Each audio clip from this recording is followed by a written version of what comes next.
Please join us and rise for a moment of silence. Observing a moment of silence for the 1 million people killed in 100 days, the vast majority Tutsi, but also Hutu moderates and others opposed to the genocide.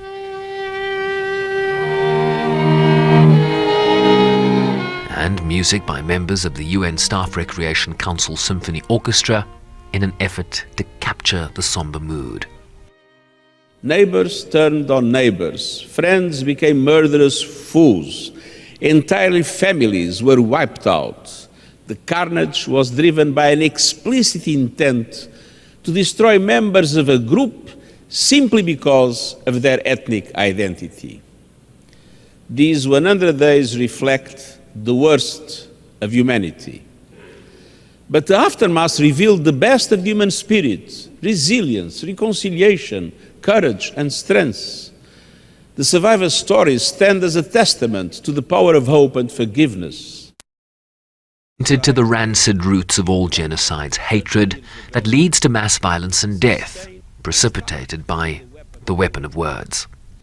The genocide in Rwanda was fueled by decades of hate speech targeting the Tutsi. 3 decades later, the verbal violence of hate speech is still all around us. Nowadays, divisive and dangerous ideologies are delivered through the global megaphone of social media. But the vile message remains all too familiar. Racism, misogyny, lies, anti-Semitism, anti-Muslim bigotry, stigmatization, discrimination, and the outright denial or even glorification of past genocides, including the Holocaust and the genocide against the Tutsis. The global community must stand as one against this torrent of hate speech and denounce it and wherever it is found. This man is a survivor of the 1994 genocide, just 11 years old when it began, and has authored books aimed at explaining the dark period to young children in an effort to keep his memories alive without passing on the clear trauma of his experiences. Of April 28, soldiers came to that school, St. Joseph. Around 61 men, mostly teachers and businessmen, were identified using lists that had been prepared before the genocide started. I saw these soldiers taking my father, being picked up and loaded like cargo in a soldier's truck. That was my last time I saw my father. I remember him faintly waving goodbye at me, so powerlessly. It is an image that still comes to my mind whenever I think about him.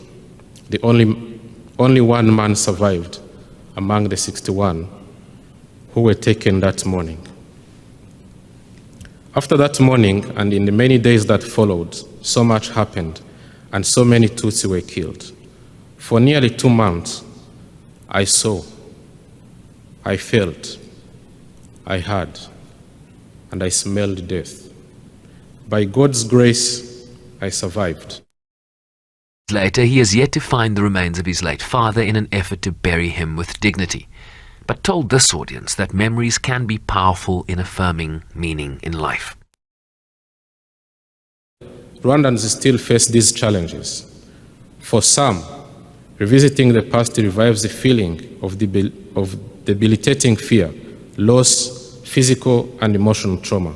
For others, it might raise memories of a father or a mother who wielded a machete and killed their neighbors. For all of us, family life has changed. Our identity has been shattered, and we fear to face our past again. But this past is part of who we are. Speaking today, I'm deeply grateful to my country's leadership for providing survivors with support, both moral and material, safety and hope to restore a dignified life for not only survivors, but all Rwandans. The microphone was turned over to the next generation. Hold this light for kids who died in the genocide. May their memories shine bright and help us build a world where children are safe and loved.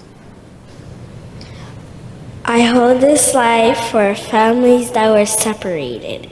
May this light guide them back to each other.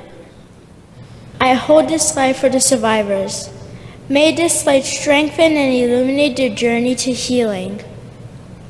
I hold this light for the hope and resilience of Rwanda. May this flame inspire the world to overcome hatred and build a future of unity.